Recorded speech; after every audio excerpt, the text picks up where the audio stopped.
Қайырлы күн, құрметті көрермендер. Сіздермен бірге 3-ші курс студенті Ермұханова Гүлжихан, және де біздің қозғайтын бүгінгі тақырыбымыз қаңғыбас иттер мен мысықтар мәселесі. Қазіргі таңда үйші жануарлар тақырыбы жиі талқыланып, өзекті мәселелердің біріне айналды. Күн сайын жүздеген қаңғыбас иттер мен мысықтар көшелерде аштық, ауру және көптеген қауіп-қатерге тап болады. Алайда, жануарларға арналған баспаналар ашуға күш салу арқасында бұл жағдай оңала бастады. Ал қазір біз Қостанайдағы баспаналардың бірінің жұмысымен танысып, үйсіз жануарлар мәселесін шешуге қандай күш-жігер жұмсалып жатқанын білетін боламыз. Біз баруды жөн көрген Сердце чистейшей породы баспанасы болды. Осы жерде бізді баспана директоры Людмила Берестова күтіп алып, жұмысы туралы айтып беруге ықылас білдірді. Сердце чистейшей породы 2021 жылы үйсіз жануарларға көмектесу мақсатымен құрылған коммерциялық емес ұйым. Баспана иттер мен мысықтарды құтқару, қалпына келтіру және кейіннен әлеуметтендірумен айналысады. Я учредитель и руководитель фонда защиты животных «Сердце чистейшей породы». Фонд был открыт в апреле 2021 года. Предусматривалось это, что здесь будут содержаться в основном животные, перенесшие какое-то воздействие от человека, то есть пострадавшие от рук людей. Но превратилось это все в то, что мне начали коробками, мешками, машинами подкидывать, привозить, привязывать к деревьям возле приюта. В общем, огромное количество животных, маленьких, больших, старых, молодых, домашних и бездомных. И очень быстро, конечно, намного быстрее, чем строились вольеры, намного быстрее, чем все здесь возводилось, привозились животные. И поэтому, когда действительно животное травмированное или там пострадавшее, то практически его уже некуда было даже поместить.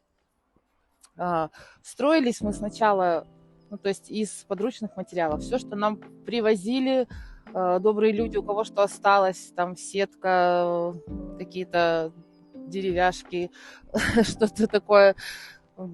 Металл нам предоставила СРРК «Автопром», брусы для забора тоже предоставила СРРК «Автопром» на безвозмездной основе. Но помимо этого нужно было огромное количество средств. И силами, получается, неравнодушных людей создано было то, что сейчас есть. Сейчас вольеры уже выглядят по-другому, они уже красивые, отремонтированные, сделаны из качественных материалов, то есть засыпаны песком. А вначале, конечно, это было немножко все в плачевном виде. Но ничего, сейчас в приюте содержится более 100 собак. Прошло их, наверное, несколько сотен через приют, было пристроено, не так много, как хотелось бы, но все-таки тоже сотнями исчисляются животные пристроенные. Біз баспаналардың жұмысына қоғамның қолдауы маңызды рөл атқаратынын білдік. Көптеген қала тұрғындары баспаналарға қаржылай, азық-түлік, ойыншықтар мен басқа да қажетті заттармен көмек беруде. Олар жануарларды асырап алуда да белсенділік танытуда. В деятельности я поняла, что одних только приютов недостаточно.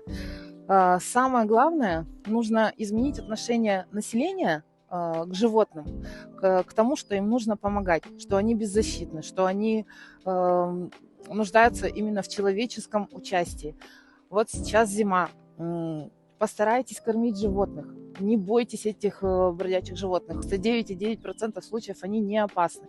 То есть они, наоборот, сами боятся людей. Поэтому не бойтесь помогать животным, не бойтесь тратить на них какие-то средства. Это вы сами почувствуете себя человеком, когда будете помогать тому, кто нуждается в вашей помощи. И у вас на душе станет теплее. Призываю, пожалуйста, не открывайте подвалы для кошек. Во-первых, это даже с практической точки зрения избавляет ваш дом от грызунов, которые обязательно появятся, если там, как только оттуда исчезнут кошки. Кормите бездомных собак. У вас в любом случае остается что-то там дома, еда какая-то, выносите их тем собакам. Обязательно в вашем районе есть собачки, которые нуждаются в том, чтобы их покормили. Зимой это особенно важно. Летом нужно обязательно наливать им воду, потому что очень жарко, и собачки страдают от обезвоживания очень сильно и погибают от этого. Любите животных, любите собак, любите кошек, не бойтесь брать их к себе домой. Любить вы получите намного больше, чем вы им отдадите. Қаламызда үйсіз жануарлар мәселесі әлі де өзекті күйінде қалып отыр. Бірақ паналау орындарының, еріктілердің және қоғамдық қолдаудың арқасында жағдай жақсара бастады. Біздің бүгінгі жұмысымыз осы мәселеге көбірек назар аударуға және адамдарды қорғаныс жануарларға көмектесуге шабыттандырады деп үміттенеміз. баспаналар және оларға қалай көмек беру жайында қосымша ақпарат алу үшін жергілікті қайырымдылық ұйымдарға немесе жануарларға арналған баспаналарға тікелей хабарласып әлеуметтік желілер арқылы байланысқа шығуға болады. Назарларыңызға рахмет.